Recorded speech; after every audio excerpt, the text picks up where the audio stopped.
Boa noite, meus caros amigos e amigas. Estamos aqui para fazer a nossa reflexão sobre a liturgia deste domingo. Estamos no 6º domingo do tempo comum e nesse domingo do tempo comum a igreja coloca para nós uma reflexão muito importante sobre a lei de Deus. E é sobre isso que nós queremos refletir então nesta noite. Em nome do Pai e do Filho e do Espírito Santo. Amém. Vinde, Espírito Santo, enchei os corações dos vossos fiéis, acendei neles o fogo do vosso amor. Enviai, Senhor, o teu Santo Espírito, e tudo será criado, e renovareis a face da terra. Oremos, ó Deus, que instruíste os corações dos vossos fiéis com a luz do Espírito Santo. Fazei que apreciemos retamente todas as coisas, segundo o mesmo Espírito, e gozamos sempre da sua consolação, por Cristo nosso Senhor. Amém. Ave Maria, cheia de graça, o Senhor é convosco. Bendita sois vós entre as mulheres, e bendito é o fruto do vosso ventre, Jesus. Santa Maria, Mãe de Deus, rogai por nós, pecadores, agora e na hora de nossa morte. Amém. Glória ao Pai, ao Filho e ao Espírito Santo, como era no princípio, agora e sempre. Amém. São José, rogai por nós. Em nome do Pai, e do Filho, e do Espírito Santo. Amém. Boa noite, meus caros amigos e amigas. Toda a liturgia deste domingo gira em torno da importância da lei de Deus. Deus nos deu as suas leis lá no Antigo Testamento e depois Cristo aperfeiçoou esta lei no Novo Testamento. Com que objetivo? A nossa santificação. Consequentemente, a nossa salvação. Santificação e salvação. Nós temos uma primeira leitura, que é tirada do livro do Eclesiástico, que mostra como o Antigo Testamento valorizava a importância da lei de Deus. Depois temos o Salmo 118, que é o salmo mais longo da Bíblia, né? Tem cerca de 150 versículos, e que fala exatamente, né, da importância da lei de Deus. E temos depois uma carta de São Paulo aos Coríntios, né, que reafirma a questão da importância da lei, né, especialmente a lei que Cristo veio trazer, não mais pregado naquela lei lá do Antigo Testamento, e também, né, o Evangelho que é de São Mateus, capítulo 5, o Sermão da Montanha, onde Jesus então aperfeiçoa a lei do Antigo Testamento. Ok? Então, o que atravessa toda a liturgia desse domingo é a lei de Deus, a sua importância para a nossa salvação. Evidentemente que a lei de Deus no Antigo Testamento, ela foi aperfeiçoada no Novo, né? Porque, como dizia São Paulo, a lei era apenas um pedagogo. A lei mostrava o pecado, mas não tinha condição de retirar o pecado. É Cristo que vai retirar o pecado, né? Então, a lei funcionava no Antigo Testamento como um pedagogo. Bom, a primeira leitura, que é da carta, que é do livro do Eclesiástico, esse livro de sabedoria. Eclesiástico vem de eclésia, vem de igreja, né? Por que foi chamado eclesiástico? Porque a eclésia, a igreja, usava muito o livro do Eclesiástico na preparação dos catecúmenos. Então ficou o livro da eclésia, o livro da igreja eclesiástico. Na verdade, o nome dele era livro de Sirácida, né? Que ficou sendo chamado de eclesiástico. Então, é o capítulo 15, podemos pegar, por exemplo, do versículo 11 até o versículo 22, cujo tema é a liberdade do homem em face do pecado. Quem tem a Bíblia, por exemplo, da Ave Maria, o texto, o título é Liberdade do Homem em face do pecado. Quer dizer, Deus deu liberdade para o homem, para escolher o bem e o mal, escolher pecar ou não pecar. Para isso Deus nos deu a inteligência, a liberdade, a vontade e a memória, para que a gente escolha o bem e evite o mal. Então o texto diz, né, não digas é por causa de Deus que ela me falta, pois cabe a ti não fazer o que ela abomina, né? Se quiseres guardar os mandamentos, tá, versículo 15, deu-lhes ainda os mandamentos e os preceitos. Se quiseres guardar os mandamentos e praticar sempre fielmente o que é agradável a Deus, eles te guardarão.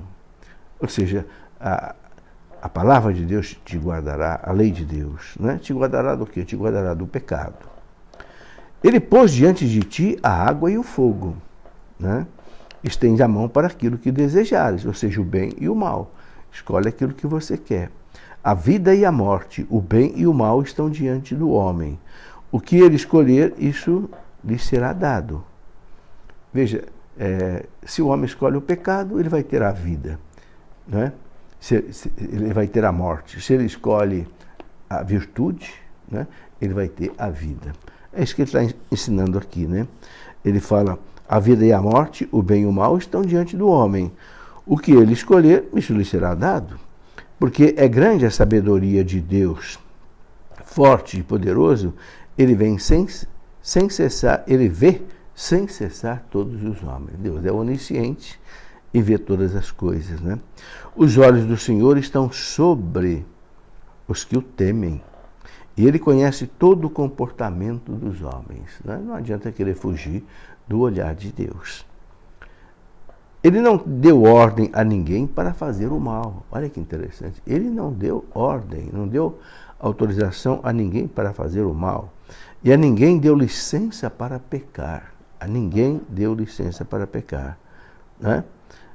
Pois não deseja uma multidão de filhos infiéis e inúteis. Então aqui ele mostra que o pecado é uma infidelidade a Deus, né? Então, sobretudo, a gente deve não pecar por amor a Deus, né? Por fidelidade a Deus, por ser filho de Deus, né?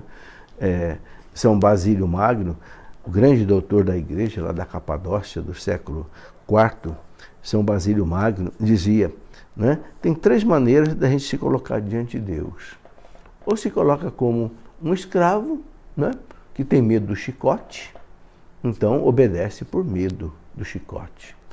Ou então tem o mercenário, que ele obedece, ele faz a vontade do Senhor, porque vai receber alguma coisa em troca, né?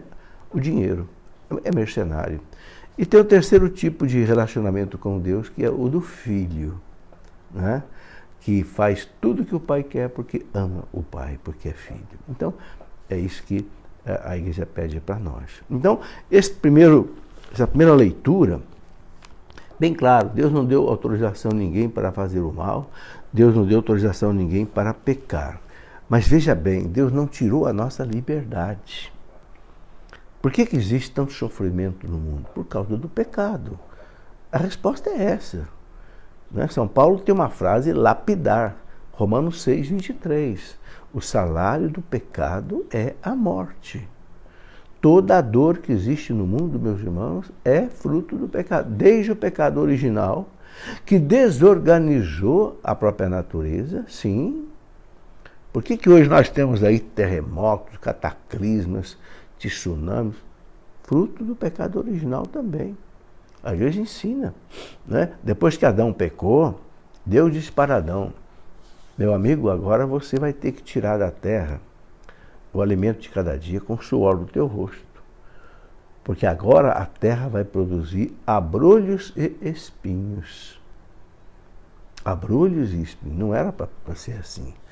Naquele paraíso que o homem estava em comunhão com Deus, era tudo maravilha.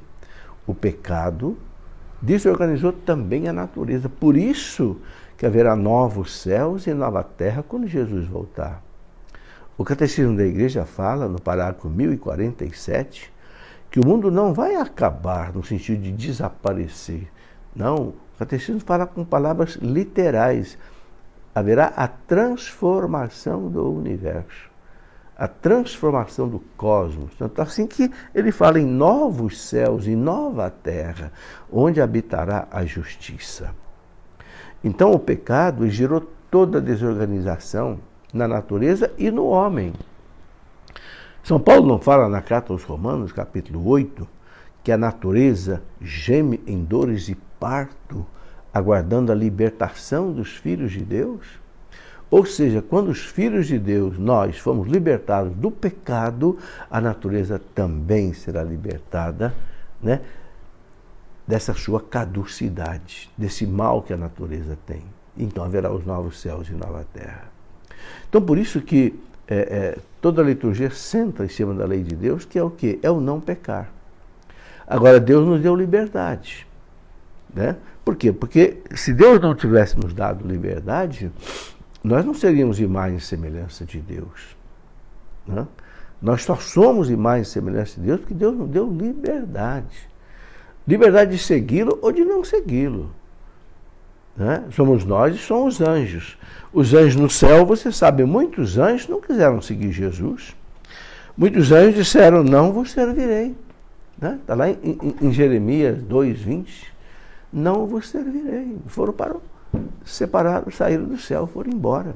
Né? Se rebelaram contra Deus. Por quê? Porque eles, dizem os santos padres da igreja, que eles quiseram ser como Deus. Eles não se aceitaram como criaturas maravilhosas de Deus. Não, eu quero mais. Tanto assim que você vê, qual foi a tentação que eles trouxeram para Adão e Eva no paraíso? Qual foi a tentação para Eva? O demônio disse para ela, né? O que? O Senhor Deus diz que você não pode comer dessas frutas que está aí? Esse Deus é maldoso. Ele sabe que o dia que vocês comerem esta fruta, os seus olhos vão se abrir e vocês vão ser como deuses. Olha a tentação. Vocês vão ser como deuses. Gente, essa sempre foi uma tentação do homem, especialmente do homem moderno. O homem moderno, ele quer ser Deus. Ele não quer mais seguir a lei de Deus, ele quer fazer as suas leis. Né? Ele quer fazer as suas leis. Ele não quer saber da igreja, das leis da igreja. Não, ele quer fazer as suas leis. Como dizia Dostoiévski, né? Se Deus não existe, então eu sou Deus. Se Deus não existe, vale tudo, eu faço o que eu quero. Aí é que está o perigo, aí entra o pecado. Né? Porque aí é o mau uso da liberdade. Né?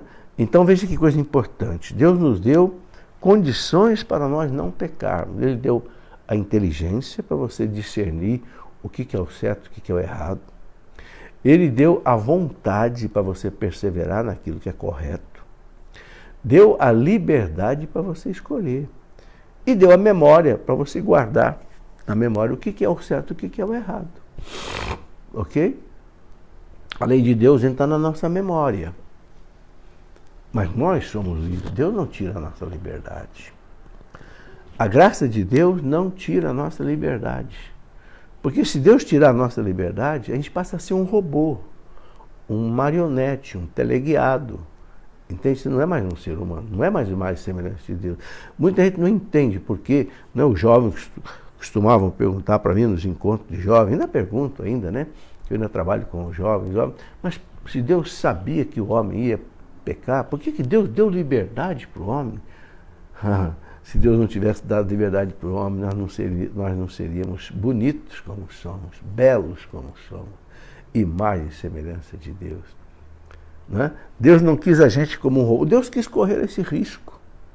Na sabedoria infinita dele, ele achou que valia a pena. E nós temos que dizer amém, e louvar, bendizer, agradecer. Né? E viver segundo as leis de Deus. E é interessante que, quando a gente lê, por exemplo, o livro do Deuteronômio, né? Lá no capítulo 28, ele fala das bênçãos e fala das maldições. Por exemplo, capítulo 28, né, versículo 1. Se obedeceres fielmente à voz do Senhor teu Deus, praticando cuidadosamente todos os seus mandamentos, que hoje eu te prescrevo, o Senhor teu Deus elevar-te-á acima de todas as nações da terra. Falando para os judeus. Estas são as bênçãos que virão sobre ti e te tocarão, se obedeceres à voz do Senhor teu Deus. Serás bendito na cidade e bendito nos campos. Será bendito o fruto de tuas entranhas, o fruto do seu solo, o fruto de seu gado, as crias de tuas vacas e de tuas ovelhas. Benditas serão a tua cesta e a tua amassadeira. Serás bendito quando entrares e bendito quando saíres. O Senhor expulsará diante de ti todos os inimigos que te atacarem. Se vierem por um caminho contra ti, fugirão por 7 caminhos diante de ti. O Senhor mandará que a bênção esteja contigo em teus celeiros, em todas as tuas obras e te abençoará na terra que há de dar o Senhor teu Deus. Está aí, vai, continua com mais coisa ainda, né? É uma longa série de bênçãos, né? Mas depois tem as maldições também. Ele diz aqui, mas se não obedeceres à voz do Senhor teu Deus, se não praticares cuidadosamente todos os seus mandamentos, todas as suas leis, né? Etc, etc, né? Então ele fala, serás maldito na cidade e maldito nos campos. Serão malditas tua cesta e tua amassadeira. Serão maldito o fruto das tuas entranhas e o fruto do teu solo. Quer dizer, tudo que era bênção, agora passa a ser maldição. Se, ele coloca, se não obedeceres à voz do Senhor teu Deus. É muito fácil a gente entender isso. Por quê? Veja bem, será que alguém pode nos dar uma lei melhor do que a lei de Deus? Não pode. Ninguém é mais sábio do que Deus. Ninguém é mais douto do que Deus. Ninguém é mais santo do que Deus. Ninguém é mais inteligente do que Deus.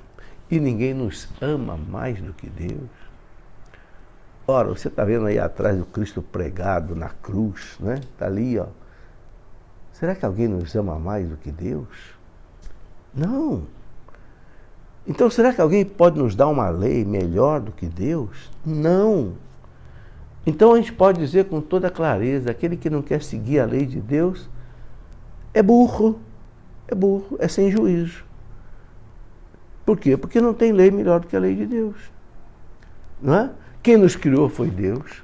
Quem sabe como é que a gente deve viver é Deus. Então, vamos viver, obedecer a lei de Deus. Eu gosto de fazer uma comparação para os jovens entenderem, né? Se você tem, por exemplo, um ventilador. O ventilador ele foi construído por um engenheiro mecânico, um engenheiro eletricista. Um fez o motor elétrico, outro fez as pás do ventilador e depois eles escreveram um catálogo. E o catálogo você precisa olhar antes de você ligar o ventilador, né? Porque tem ventilador que você vai ligar em 110, outro em 220. Se você ligar errado, você pode queimar o ventilador. Vamos supor que o seu ventilador mande você ligar em 110 volts. Mas você diga assim, não, está muito calor, eu vou ligar em 220 para que ele ventile mais forte. Tudo bem, vai ventilar mais forte, sim, durante 30 segundos. Depois você vai sentir um cheiro de queimado e ele vai parar de funcionar. Por quê? Porque você desobedeceu o catálogo do construtor do aparelho que mandava ligar em 110 e você foi estúpido, burro e ligou em 220. É o que a gente faz com Deus. Deus nos dá uma lei, Ele nos criou, Ele escreveu um catálogo de como é que a gente deve viver, as leis, os mandamentos, e a gente fala, não, vou ligar em 220, não vou ligar em 110, não vou seguir. Entende?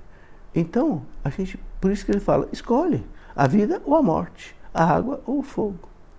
Né? E eu acho muito bonito também que o Deuteronômio aqui, quando ele, bem no finalzinho dele, quando já chega aqui no capítulo 30, no versículo 11, ele fala assim, o mandamento que hoje te dou não está acima de tuas forças, nem fora do teu alcance. Ele não está nos céus para que digas, quem subirá ao céu para no-lo buscar e no-lo fazer ouvir, para que o observemos. Não está tampouco do outro lado do mar, para que digas, quem atravessará o mar para no-lo buscar e no-lo fazer ouvir, para que o observemos. Mas esta palavra está perto de ti, na tua boca e no teu coração, e tu a podes cumprir. E tu a podes cumprir. Meus irmãos, por que tem tantos santos no céu? E tem santos na terra também. Porque cumpre a palavra de Deus. Ele está dizendo, a palavra de Deus não está longe de ti, não está lá do outro lado do mar, para que você diga, quem que vai trazer? Não, está do teu lado, está perto de ti, e tu a podes cumprir. É claro, meus irmãos, que para a gente poder cumprir hoje a lei de Deus, porque o pecado original enfraqueceu a nossa liberdade, a nossa vontade, a nossa memória, a nossa consciência, nos enfraqueceu em tudo. É claro que hoje nós precisamos de Cristo, né? Do Cristo que pela sua paixão e morte nos dá a graça da gente conseguir, né, superar as tentações, as seduções da soberba, né, da ganância, da luxúria, da gula, da ira, da inveja, da preguiça, da maledicência, da mentira, não sei, do respeito humano. Não dá para a gente viver a lei de Deus sem a ajuda do Cristo, sem uma vida de confissão, sem uma vida de Eucaristia, sem uma vida de meditação da palavra de Deus, sem se apegar a Nossa Senhora numa devoção profunda ao Rosário, não é? Se apegar a São José, o pai da castidade, não é? Também fazer um pouco de mortificação, não é? Enfim, são tantas coisas que depois Jesus aqui no Evangelho ele vai falar para nós, né? Bem, depois nós temos o Salmo 118, que é um salmo gigantesco, maravilhoso, é um salmo que ele se desdobra de ponta a ponta, falando, não é, da importância da lei de Deus, né? É uma coisa maravilhosa. E é interessante que esse salmo ele fica bem no meio da Bíblia, né? Parece até que ele veio para sinalizar assim, um ponto mais importante, né? Se você olhar aí, são 176 versículos. É o capítulo mais longo da Bíblia que fala sobre a lei de Deus, né? Todos os versículos desses 176 falam da lei de Deus. E ele é escrito assim, né? Seguindo o abecedário judaico, né? Ele começa lá com Aleph, né? A primeira letra do alfabeto hebraico, Bet, Gimel, Dalet, E, Val, Zain, e vai embora, né? Ele pega letra por letra, né? Parece um acróstico, né? E vai, não é bem um acróstico, mas ele vai, em cada parte ele pega uma letra do alfabeto. E ele começa dizendo, né? Felizes aqueles cuja vida é pura e seguem a lei do Senhor. Felizes aqueles cuja vida é pura e seguem a lei do Senhor. Felizes os que guardam com esmero seus preceitos e o procuram de todo o coração. E os que não praticam o mal, mas andam em seus caminhos. Impuseste os vossos preceitos para serem observados fielmente. Oxalá se firmem os meus passos nas observâncias de vossas leis. Oxalá, tomara que meus passos, minha caminhada, minha vida se fique, nas vossas leis. Não serei então confundido se fixar os olhos nos vossos mandamentos. Que beleza, né? Louvar-vos-ei com reto coração, uma vez instruído em vossos justos decretos. Instruído, né, nos justos decretos de Deus, então vou louvar a Deus, né, com coração reto. Guardarei as vossas leis, não me abandonei jamais. É muito bonito esse Salmo 118, que passa aqui tudo sobre a importância da lei de Deus. Depois você pode, se quiser, com calma, dar uma olhada. Bom, temos o Evangelho, né, que é bastante longo hoje, Evangelho de São Mateus. Pega aí do capítulo 5 de São Mateus, Sermão da Montanha, vai do versículo 17 até o versículo 37, é enorme, né? Vamos aqui meditar então um pouco sobre isso. E depois a carta de São Paulo, que é a segunda leitura, apenas corrobora tudo isso, né? Confirma tudo isso. Então, Mateus 5, né? A partir aí do versículo 17, estamos no Sermão da Montanha. Eu acho que você já sabe muito bem que o Sermão da Montanha, que São Mateus colocou aqui, né? Jesus resume aí praticamente toda a sua doutrina, especialmente na parte moral, né? Ele coloca para, né, os seus discípulos, para o povo, né, como que a constituição do reino de Deus.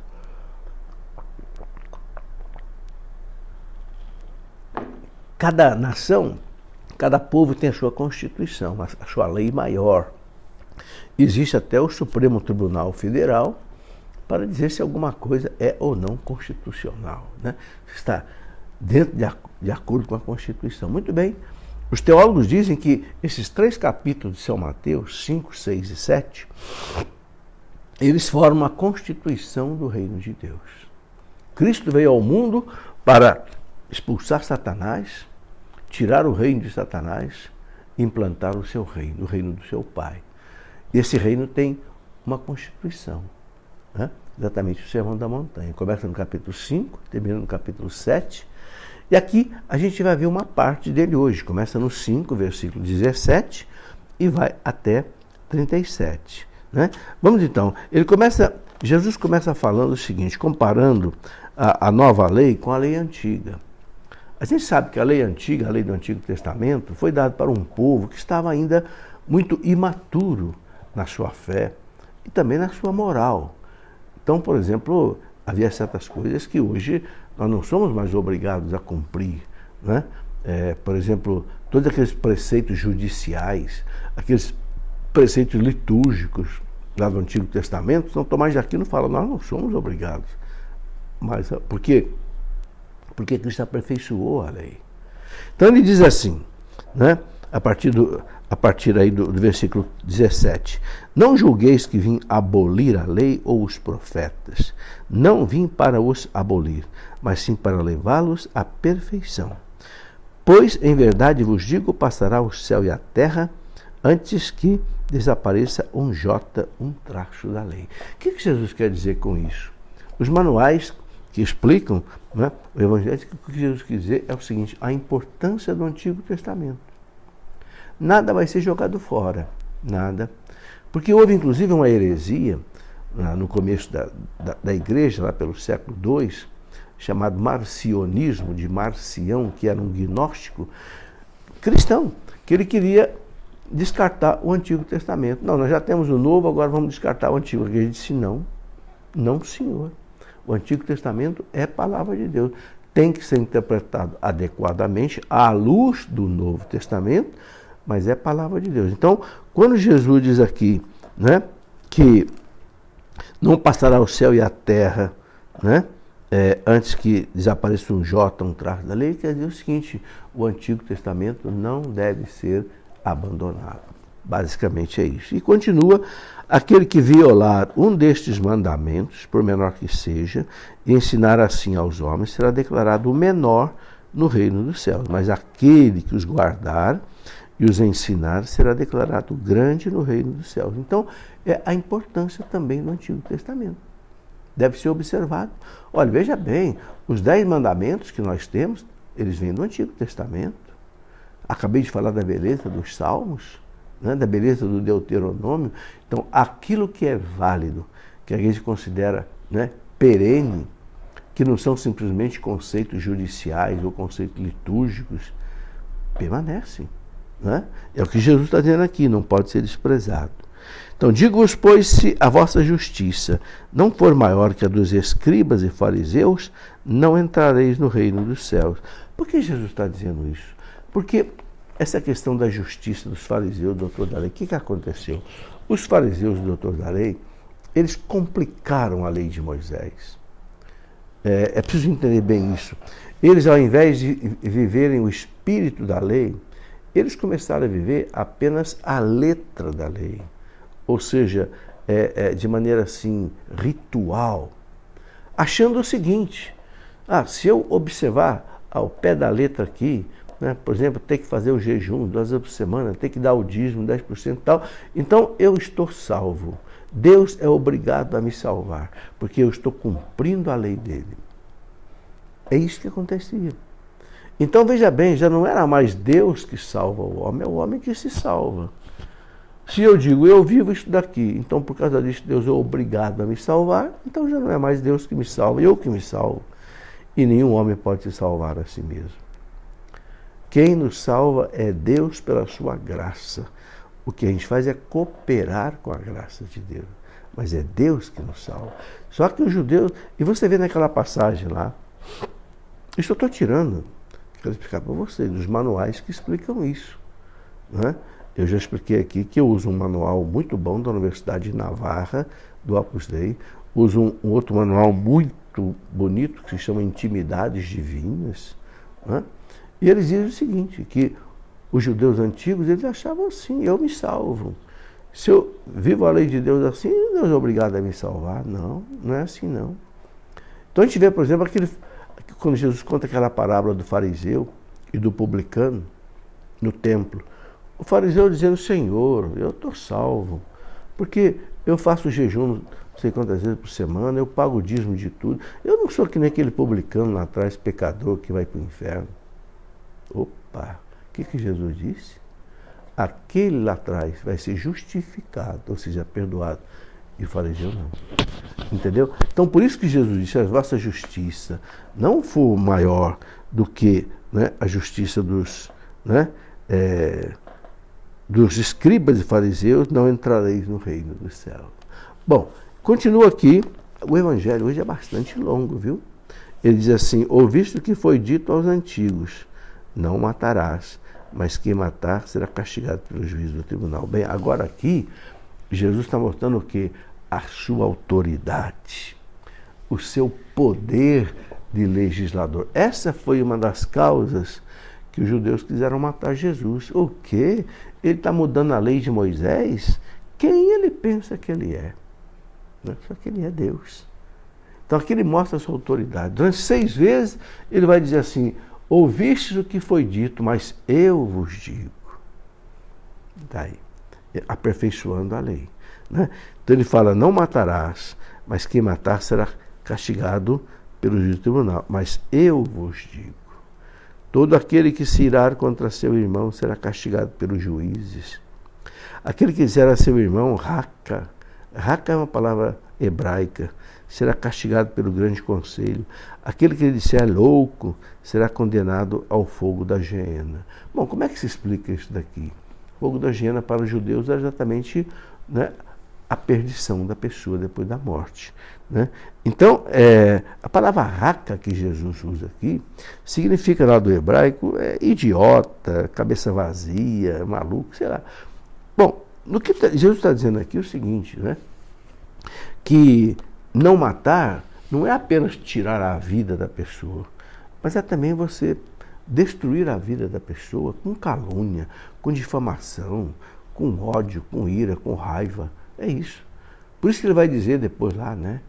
Amarás o teu inimigo. Né? Por quê? Porque não pode haver isso no cristão. Bom, depois ele coloca aqui o seguinte, né? Se estiveres, portanto, para fazer a tua oferta diante do altar, e te lembrares de que teu irmão tem alguma coisa contra ti, deixa lá a tua oferta diante do altar e vai primeiro reconciliar com teu irmão. Só então vem fazer a tua oferta. Bom, se você ofendeu alguém, se você magoou alguém, se você feriu alguém, então não faça a tua oferta a Deus. Vá primeiro reconciliar com teu irmão. É claro que às vezes alguém não conversa com a gente e a culpa não é da gente. Às vezes a gente fez tudo certinho e tal, e a pessoa que, não sei, ou interpretou errado por causa dela, mas se a culpa for nossa, não é? Se a pessoa está ofendida porque eu a magoei, então eu tenho que pedir perdão. É muito importante isso. Né? Antes de eu fazer a minha oferta a Deus, ou antes de eu comungar. Né? Deixa lá a tua oferta.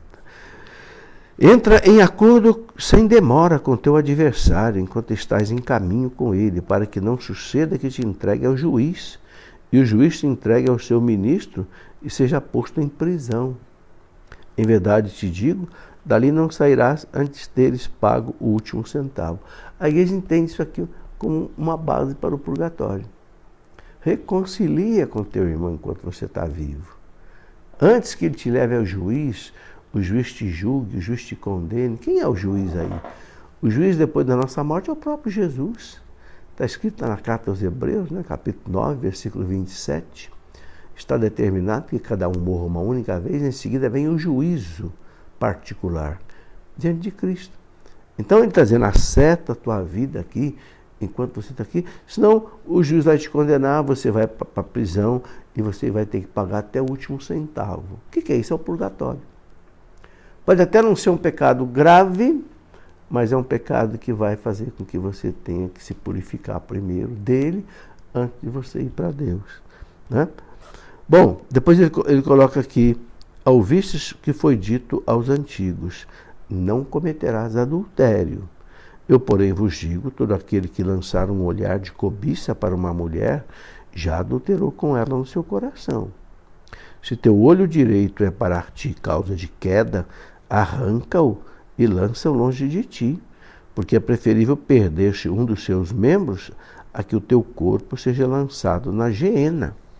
E se a tua mão direita é para ti causa de queda, corta, lança longe de ti, porque te é preferível perder-se um dos seus membros a que todo o teu corpo inteiro seja tirado na geena. Quando Jesus fala teu olho direito, a mão direita, são instrumentos importantíssimos, membros importantíssimos nossos. Né?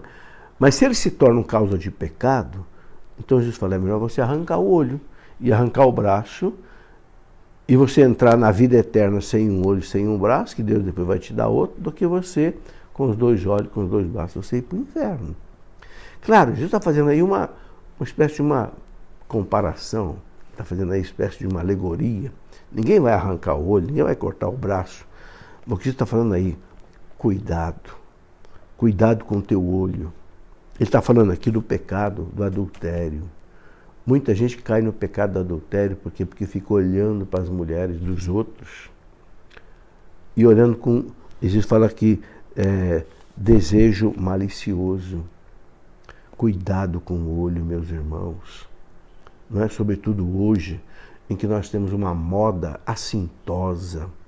A moda faz as mulheres se vestirem mal, com roupas que têm atração sexual, né? Que marca o corpo da mulher, roupas curtas, decotadas. Isso inferniza os homens. Então Jesus fala, fecha os olhos, fecha teus olhos. Lembra da história do rei Davi, que está contado lá no livro de Samuel? Davi acordou de tarde, estava passeando lá na varanda, né? Aí viu uma mulher bonita se banhando lá num rio, Bersabeia. Ah, Davi, por que você foi ficar olhando para aquela mulher? Davi ficou apaixonado, encantado, trouxesse a mulher, se deitou com a mulher ficou grávida dele, né? E para se livrar do marido dela, mandou que colocassem o marido Urias na frente de batalha para que ele fosse morto. Olha que coisa horrível. Tudo por quê? Porque ele ficou olhando para aquela mulher. Se Davi tirasse os olhos dela, né, ele não teria feito toda essa loucura, todo esse pecado que ele cometeu. Então é isso. Jesus fala, arrancar os olhos é esse sentido. Guarda o teu interior, guarda teu coração, fecha teus olhos. A tua mão, se a tua mão te leva a pecar, controla a tua mão. Não deixa a tua mão entrar em qualquer lugar, fazer qualquer coisa. Né? A gente comete muito pecado com a mão. É uma mão que bate, é uma mão que aponta o dedo para o outro. Né? Não sei, é uma mão que se dedica muitas vezes à luxúria, à masturbação. Não é? Aí está dizendo, cuidado com a tua mão. A tua mão é um instrumento maravilhoso que Deus te deu, mas não é para o pecado. Não é? Então é preciso, meus irmãos, tomar esse cuidado, sabe? É preciso. Né? Agora, uma coisa eu preciso também dizer aqui. É diferente sentir e consentir. O pecado anda solto de maneira tão grande hoje no mundo que às vezes a gente sente uma tentação. Mas se você não consente nela, não é pecado. Né? Nós vamos, por exemplo, se passa uma mulher mal vestida perto da gente, com corpo escultural, como as pessoas dizem, né? Atraente sexualmente, todo homem normal vai sentir uma atração por ela. Agora você não pode consentir, acompanhar, até bater a cabeça no poste, né? Porque está olhando do lado para a mulher ou para trás. Aí você está consentindo. Aí você está tendo um desejo no coração que não pode ter. Aí o pecado de mau pensamento. E o pecado de mau desejo. Então guardar os olhos. Os olhos de Jesus, eles são as lâmpadas do corpo. E um olho puro ilumina, né, a vida da pessoa. E a mão, né, são os nossos atos. É os nossos olhares e a mão significa os nossos atos. Bom, então ele continua aqui, depois dizendo o seguinte, né?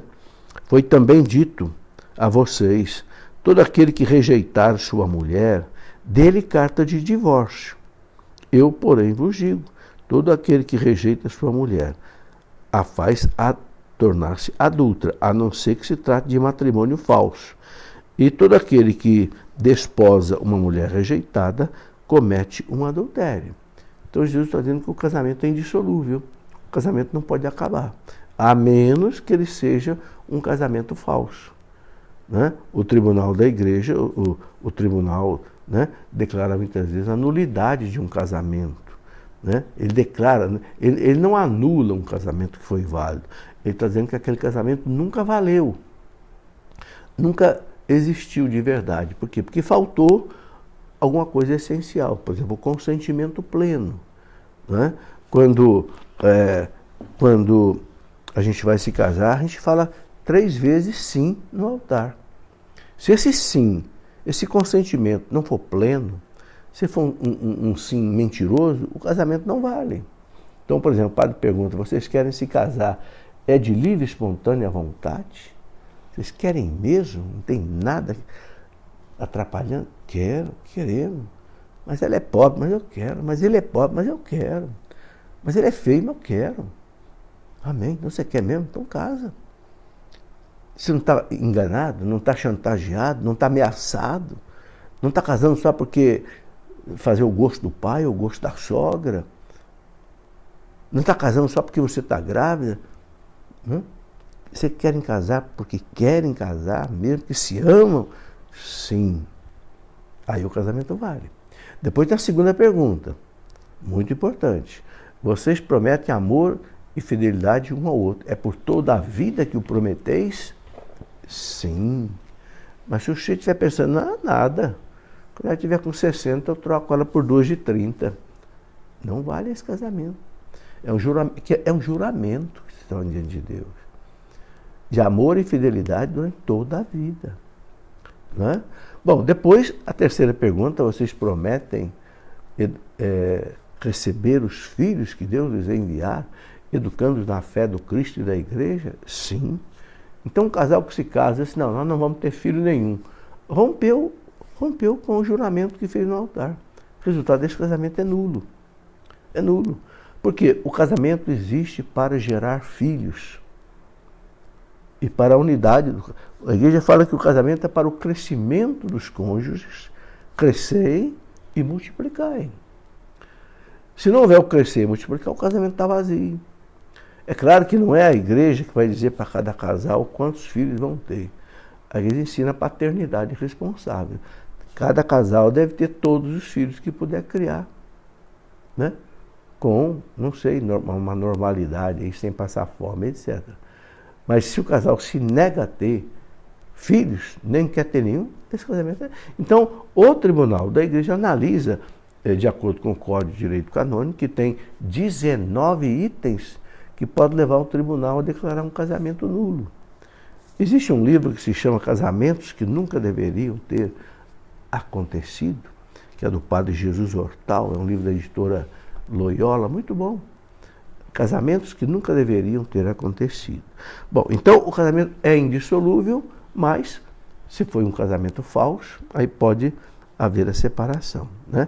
E também, uma coisa que o Código de Direito Canônico fala é o seguinte, se um dos dois se torna adúltero, né? Assim, não eu digo uma queda, não sei, mas aquele adultério repetido, aquele que é ofendido tem direito a se separar dele. A igreja prefere que haja o perdão. Se é o caso de um adultério consentido, repetido, entende? O cônjuge ferido, ele não tem direito de casar de novo com outro, a menos que o casamento seja declarado nulo pela igreja. Né? Aí sim. Mas se não foi declarado, ele pode se separar do cônjuge adúltero, mas não pode se casar com outra pessoa. Isso está bem claro no Código de Direito Canônico da Igreja. Bom, continuando aqui então, ouvistes ainda o que foi dito aos antigos, Não jurarás falso, mas cumprirás para com o Senhor os teus juramentos. Eu, porém, vos digo, não jureis de modo algum, nem pelo céu, nem que é o trono de Deus, nem pela terra, porque é o escabelo de seus pés, nem por Jerusalém, porque é a cidade do grande rei. Nem jurarás pela tua cabeça, porque não podes fazer um cabelo tornar-se branco ou negro. Dizeis somente sim, sim, não, não. Tudo que passa disso vem do maligno. Então, viver a verdade. É verdade, eu digo a verdade. Se não é verdade, eu não vou dizer. Se você mentir, você está sendo empurrado pelo maligno. É o que Jesus diz aqui. Né? A igreja aceita alguns juramentos. Por exemplo, muitas vezes a pessoa que vai prestar um depoimento na justiça, eu acho até bonito isso, né? Se coloca a mão sobre a Bíblia e jura diante da palavra de Deus que vai dizer a verdade, somente a verdade e nada mais além da verdade. Então, há alguns tipos de juramento que a igreja não proíbe. Quando a gente vai se casar, a gente faz um juramento. Sim, a gente não fala a palavra juramento, mas você fala, eu te prometo ser fiel na saúde e na doença, na riqueza e na pobreza, amando-te e respeitando todos os dias da minha vida. É um juramento. É um juramento. Então, há alguns juramentos que a gente pode fazer. O que não pode fazer? O que não pode fazer é, sobretudo, apelar para o nome de Deus e muitas vezes um juramento falso. Tem pessoas para enganar os outros. Não, porque eu juro por Deus que eu não roubei, que eu não fiz. E no fundo fez. É principalmente isso que Jesus está condenando. Né? Então, há certos juramentos que a igreja, isso o próprio Código de Direito Canônico coloca, o Catecismo coloca. Muito bem. Depois continua aqui, Jesus dizendo, né, dizer somente sim, né, o que passa do maligno. Então, o Evangelho, vocês veem que é uma verdadeira cartilha de moral, né? Coloca para nós tudo isso. E eu quero completar só a nossa reflexão, então, colocando aqui o que São Paulo coloca na primeira carta aos Coríntios, né? Capítulo 2, versículo de 6 até 10, 1 Coríntios 2, de 6 até 10, que São Paulo fala da sabedoria evangélica revelada pelo Espírito Santo. São Paulo fala que é uma sabedoria do mundo, né? Mas é uma sabedoria de Deus, né? Uma sabedoria mais importante. Entretanto, São Paulo fala, o que pregamos entre os perfeitos é uma sabedoria, porém não a sabedoria deste mundo, nem a dos grandes deste mundo, que são aos olhos daquela desqualificados. A sabedoria do mundo, né? Que sabedoria é essa? A sabedoria é daquele que é sabido. Ah, ele é sabido, passa os outros para trás, faz as trapaças dele, os negócios, as negociatas, né? E ninguém descobre. É a sabedoria do mundo. Acho que tá abafando, né? São Paulo diz, pregamos a sabedoria de Deus, misteriosa e secreta, que Deus predestinou antes de existir o tempo para a nossa glória. A sabedoria de Deus é a nossa glória. A sabedoria da humildade, a sabedoria do desprendimento, a sabedoria do respeito para com os outros, né? A sabedoria, né, não sei, da temperança, a sabedoria da amizade, né? Ele coloca aqui, sabedoria que nenhuma autoridade deste mundo conheceu, pois se a houvessem conhecido, não teriam crucificado o Senhor da glória. Aquela loucura, aquela sabedoria humana dos doutores da lei, dos fariseus, era uma sabedoria eivada de inveja, eivada de ciúme, né, que levaram Jesus à morte. Essa é a sabedoria do mundo que São Paulo está condenando aqui, né? E aí ele coloca uma coisa aqui muito bonita, né? São Paulo fala assim, é como está escrito, coisas que os olhos não viram, nem os ouvidos ouviram, nem o coração humano imaginou, tais são os bens que Deus tem preparado para aqueles que o amam. Aqui São Paulo está falando do céu, né? Olhos humanos não viram, ouvidos humanos não ouviram, coração humano não sentiu o que Deus tem preparado para aqueles que o amam. É o céu, meus irmãos. Não há palavra para explicar o que é o céu. Deus tem preparado para nós algo inexplicável, inefável. São Paulo fala, vale a pena viver essa sabedoria de Cristo, essa sabedoria que o Cristo ensinou, que nós conversamos até agora, que está no Sermão da Montanha, né? Para a gente ganhar a vida eterna. Né? E ele termina dizendo assim, Paulo termina dizendo assim, todavia, Deus nos revelou pelo seu Espírito, porque o Espírito Santo penetra tudo, mesmo as profundezas de Deus. Então o que São Paulo está dizendo? Toda essa sabedoria de Deus, que foi espelhada aqui, né, na primeira leitura, falando, né, de seguir a lei de Deus com convicção, com amor a Deus. Depois, seguir todos esses preceitos que Jesus colocou no Sermão da Montanha, né, e a gente então, tudo isso é guiado pelo Espírito Santo, para que nós tenhamos essa edificação espiritual e um dia a gente possa viver essa beleza do céu que olhos humanos não viram, ouvidos humanos não ouviram. Né? Diz que o canto dos anjos no céu para nós vai ser uma coisa assim. A gente ouve uma música bonita aqui na terra, a gente fica encantado, não fica? Fica. Você escuta aí uma sinfonia de Chopin, de Mozart, né? Aquela beleza de Jesus, a alegria dos homens. Né? Agora imagina uma sintonia celeste. Olhos humanos nunca viram. A gente fica encantado com as coisas que a gente vê nesse mundo. Uma flor maravilhosa, um pássaro maravilhoso, uma mulher bonita. A gente fica encantado. Imagina agora, né, o que os olhos vão ver na eternidade. O próprio Deus. Ouvir a sua voz. O coração humano jamais sentiu o que Deus tem preparado para aqueles que o amam. Então vale a pena, meus irmãos. A gente tem que pedir muito a Nossa Senhora, a São José, aos anjos santos, que nos dê a força, né, de a gente chegar aí onde Deus quer que a gente chegue. Amém. Tenha um domingo abençoado por Deus, uma semana abençoada por Deus, né? E na segunda-feira, se Deus quiser, às 19h30, faremos a nossa live. Né? Espero que a minha voz não... Estou um pouco gripado, espero que a minha voz não complique até lá. Se Deus quiser, não vai complicar. A gente fazer então a nossa live respondendo as perguntas. Então, na segunda-feira, pelo nosso Facebook, manda as perguntas que você quiser que a gente faça aí um comentário, tá bem? Fique com Deus. Em nome do Pai, do Filho e do Espírito Santo. Amém.